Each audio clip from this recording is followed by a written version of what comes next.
Après que Théo a réuni sa meute de chimères et que les docteurs de l'horreur ont réveillé la bête du Gévaudan, il reste à découvrir comment Scott et sa meute affronteront ces nouvelles menaces surnaturelles dans les prochains épisodes. En attendant, abonnez-vous pour ne rien manquer de la suite. Dites-moi également dans les commentaires depuis quel pays vous me suivez. Et surtout, n'oubliez pas de liker la vidéo. La scène se déroule alors que le shérif adjoint, englouti par les flammes, utilise ses mains enflammées pour faire fondre les portes en fer de la prison. Il s'avère qu'il s'agit du légendaire Elund. Cette effraction avait pour seul but de sauver sa bien-aimée Lydia. La veille, l'adjoint avait fait un rêve étrange. Dans ce rêve, il prenait sa douche lorsque Lydia apparut soudainement nue. Ils commencèrent une séance intime de yoga hormonal et 2 minutes plus tard, le député remarqua que les doigts de Lydia étaient mutilés et ensanglantés, avec des feuilles sèches et des racines d'arbres éparpillées tout autour. Elle lui dit qu'il était le signe avant-coureur du Death Ridé. À ce moment-là, le son d'un klaxon de voiture réveilla le député de son rêve humide. Aurait-il vraiment pu s'endormir en conduisant et rêver d'une telle chose? Il se rappela les détails des feuilles sèches et des racines d'arbres, et se dirigea immédiatement vers l'endroit où se trouvait le néméton. Là, il trouva de manière inattendue Lydia, qui n'était plus que l'ombre d'elle-même. Pendant ce temps, Stiles emmena son père malade à l'hôpital, mais les médecins étaient impuissants. L'état du shérif continuait de se détériorer. Bien que Scott ait échappé de justesse à la mort, ses blessures ne guérissaient pas. Il ne pouvait pas se transformer en loup-garou et son corps était dans un état de faiblesse extrême. L'adjoint a réveillé Scott de son état d'inconscience, lui disant qu'il avait besoin de son aide. Suivant le regard de l'adjoint, Scott a vu Lydia immobile. Ils l'ont emmenée à l'hôpital, où ils sont tombés par hasard sur un Stiles enragé. Stiles s'est attaqué à Scott et lui a demandé pourquoi il faisait confiance à Théo. Scott était incapable de l'expliquer. Il payait le prix de sa confiance mal avisée en Théo. Lorsque Stiles a appris l'état de santé de Lydia, il est immédiatement allé lui rendre visite. Mais la mère de Lydia l'a chassé, disant que c'était parce qu'il traînait toujours avec sa fille qu'elle avait fini comme ça. Bien que Stiles ait été mis dehors, il avait découvert la cause de l'état mental de Lydia. Théo avait utilisé ses griffes de loup pour sonder son cerveau. Le groupe s'est réuni pour examiner le piège que Théo avait tendu et a remarqué une anomalie. Si Théo avait vraiment voulu recruter Stiles, il n'aurait pas pu être celui qui a tué le shérif. Pour sauver le shérif, il devait découvrir qui était vraiment derrière l'attaque. La seule façon d'y parvenir était de retrouver Théo. Stiles décida qu'il valait mieux attendre que Théo vienne à eux plutôt que de le chercher. Effectivement, le lendemain matin, Théo arriva à leur emplacement. Scott se cacha dans l'ombre, mais son odeur était impossible à dissimuler. Heureusement, Stiles utilisa les vêtements de Scott pour masquer l'odeur. Lorsqu'il fut confronté à la situation, Théo admit qu'il n'était pas responsable des blessures du shérif. Théo n'avait toujours pas renoncé à essayer de recruter Stiles, alors il révéla quelques informations. Les Dread Doctors avaient réussi leurs expériences et créé un ancien behemoth. Stiles le pressa de lui demander pourquoi il avait fait du mal à Lydia. Théo ne montra aucun remords, répondant simplement que c'était un accident. Stiles essaya d'en demander plus, mais Théo le repoussa et s'éloigna. Plus tard, Scott réveilla Stiles. Les loups-garous peuvent détecter les mensonges en entendant les battements de cœur. Scott était sûr que Théo n'avait pas menti. Cela signifiait que le shérif avait été blessé par une autre chimère. Malia avait déjà combattu cette chimère. Pendant ce temps, Liam avait prévu d'informer sa sœur policière de la mort de Eden, mais lorsqu'il renifla l'air à l'extérieur du commissariat, il sentit l'odeur de Eden, ce qui lui donna de l'espoir. Il voulait trouver la Néméton pour voir son corps de ses propres yeux. Alors Liam et Mason se dirigèrent vers la bibliothèque, qui avait été laissée en ruine après la bataille. Les images de cette nuit-là défilèrent dans l'esprit de Liam, et il se sentit profondément honteux. Mason trouva une carte de Beacon Hill, et ils utilisèrent le courant énergétique de la Terre pour localiser le Néméton. Mais le Néméton n'était pas quelque chose qu'on pouvait trouver facilement. Il fallait qu'il se révèle de son plein gré. À l'hôpital, la mère de Lydia accepta de transférer sa fille à la maison Iken, où le directeur lui avait promis que ce serait plus sûr. Juste à ce moment-là, l'adjoint vint lui rendre visite. Lorsque le directeur le vit, il lui demanda immédiatement de signer des papiers, puis s'en alla rapidement, visiblement terrifié par l'adjoint. L'adjoint se précipita à sa poursuite, sachant que l'hôpital psychiatrique n'était pas un établissement ordinaire, c'était en fait une prison pour créatures surnaturelles. Il jura qu'il trouverait un moyen de sauver Lydia.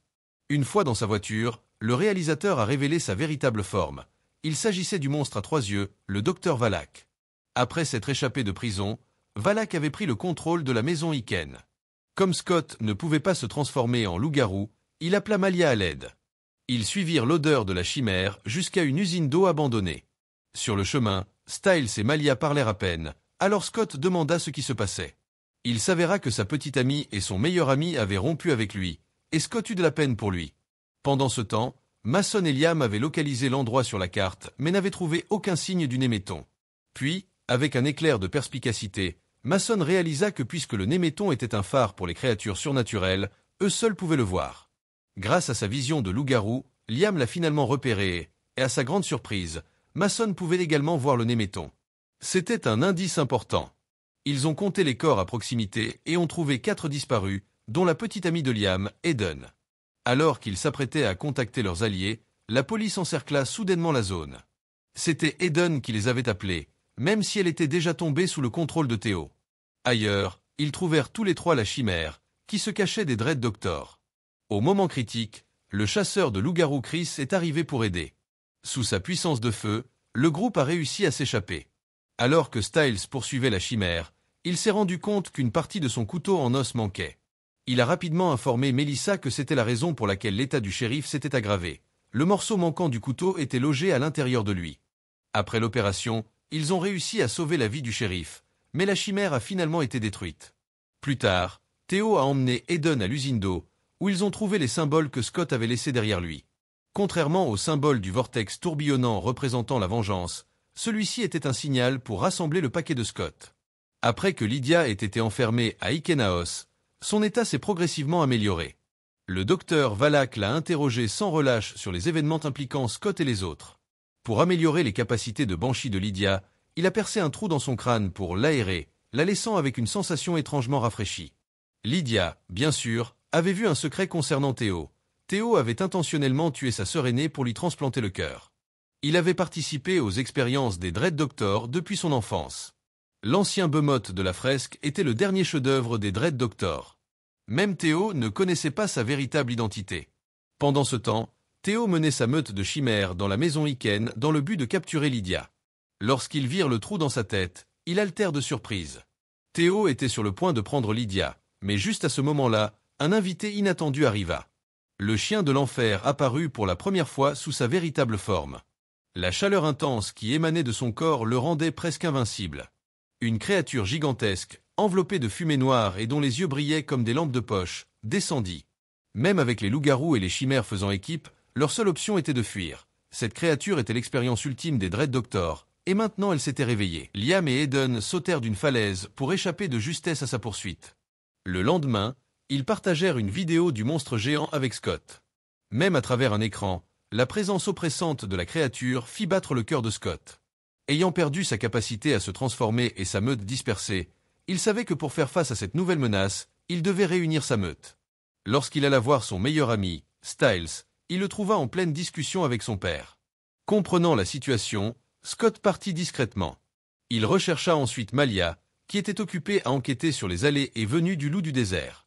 Elle voulait tuer sa mère, et elle savait que Scott ne la soutiendrait jamais dans cette démarche. Refusant de retourner dans la meute, Malia a laissé Scott seul et sans chef. Après le départ de Scott, Malia et Bradan continuèrent d'interroger les mercenaires qu'ils avaient capturés. L'un d'eux savait où se trouvait le loup du désert, mais resta muet malgré la torture physique subie. L'esprit fier du mercenaire refusa de se briser. Bradan utilisa alors une approche différente. Elle corromprait son âme à la place. Finalement, le mercenaire céda. Ils apprirent que le vétérinaire était aux mains du loup du désert.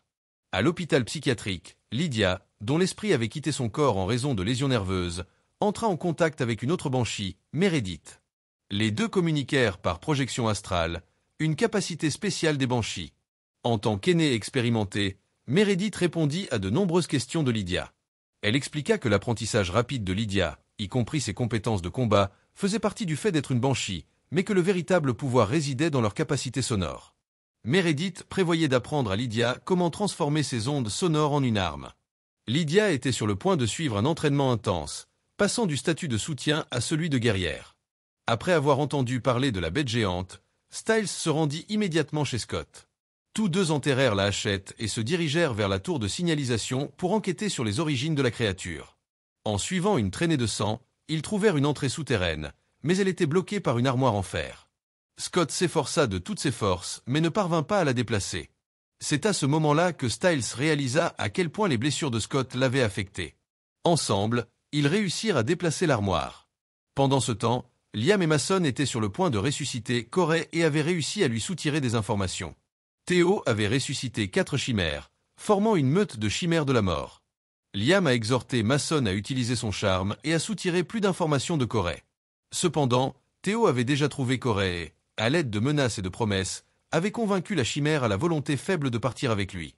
Lorsque Corey a disparu, Liam et Mason sont devenus très inquiets. Ils ont deviné que Theo rassemblait sa meute pour affronter Scott, et ils devaient le prévenir. Liam ne savait pas comment aborder Scott, surtout après avoir failli le tuer lui-même. Mason le rassura en lui disant que Scott lui pardonnerait à condition qu'il s'excuse sincèrement. À la tour de signalisation, Scott et Styles entrèrent par l'entrée souterraine et trouvèrent le sol recouvert de mercure. La créature géante avait laissé derrière elle une inscription latine irradiant de fumée noire. Après l'avoir traduite, ils comprirent qu'elle signifiait amnésie sélective. Scott était sur le point de prendre une photo quand soudain Tracy émergea et attaqua Styles. C'était un monstre lézard génétiquement modifié, et son venin pouvait paralyser une personne instantanément. La chimère électrique a également rejoint la mêlée. Scott ne pouvait se transformer que partiellement. Bien qu'il ne puisse pas libérer toute sa force, sa vaste expérience de combat lui a permis de les maîtriser facilement tous les deux. La chimère électrique a été paralysée par le venin, et le monstre lézard a été repoussé par une explosion d'électricité. Bien que Corey ait tenté de cacher sa peur, Scott pouvait la sentir. Voyant ses subordonnés paniquer et d'autres tomber, Theo est intervenu pour arrêter le procès. Theo pouvait toujours tuer Scott, mais il avait changé de tactique. Avec la créature géante réveillée et libérée, il avait formé la meute chimère et abandonné sa rivalité avec Scott. Sachant à quel point la bête était terrifiante, Theo frappa du pied, fissurant le sol et détruisant l'inscription. Scott serra les dents, supportant silencieusement que Theo oblitère l'indice. Theo essaya de convaincre Scott d'abandonner ses rancunes passées. Depuis sa tentative ratée de prendre le pouvoir, il avait perdu tout intérêt pour Scott. La véritable menace était la créature géante. Son hôte se trouvait probablement quelque part dans l'école, peut-être même l'un de leurs camarades de classe. L'inscription latine sur le sol suggérait que l'hôte avait peut-être volontairement oublié qu'il était la bête. Liam se rendit à la clinique à la recherche de Scott, mais à ce moment-là, Eden arriva. Liam était déjà au courant du projet de Theo de former une nouvelle meute, il se méfia donc d'Eden, pensant qu'elle avait peut-être été envoyée par Theo pour s'occuper de lui. Eden a admis qu'elle était là pour lui. Elle était au courant des événements qui s'étaient déroulés lors de la nuit de la super pleine lune, et de la façon dont Liam avait failli tuer Scott pour la sauver. Liam s'attendait à ce que Eden soit profondément ému, mais au lieu de cela, elle a réprimandé. Liam a froncé les sourcils, confus. En vérité, Eden était tiraillé entre les deux. Theo lui avait sauvé la vie, mais elle savait aussi que Scott était du côté de la justice. Elle était déchirée, mais quel que soit le camp dans lequel il se trouvait, ses sentiments pour Liam restaient inchangés. Pendant ce temps, Scott était frustré de ne pas avoir pris de photo de l'indice, mais heureusement, Styles s'en souvenait. L'expression amnésie sélective faisait référence à une suppression de la mémoire. Ensemble, ils en déduisirent que la créature n'était pas une chimère artificielle, mais plutôt une ancienne bête ressuscitée par les Dread Doctors. En traçant un cercle concentrique sur le sol, symbole qui représentait à la fois le tatouage de Scott et la marque de sa meute, il exprimait leur volonté de réunir leur meute. Ailleurs, dans le but d'aider Scott à enquêter sur les origines de la bête géante, le chasseur de loups-garous Chris a sorti une herbe d'aconite jaune rare et a rendu visite à son père, Gérard, qui était toujours en vie. À contre-cœur, Chris jeta l'herbe au sol. Gérard se jeta dessus avec avidité, dévorant le poison qui le tourmentait depuis si longtemps, ce qui avait fait rougir son sang noir. En guise de remerciement, Gérard révéla les origines de la bête.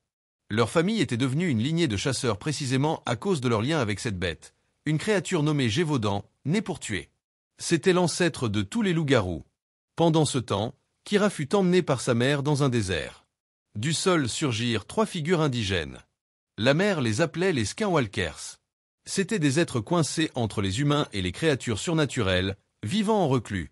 Ils portaient le soleil brûlant sur la tête et la terre jaune sur le corps, maintenant l'équilibre entre leurs côtés humains et bestiaux.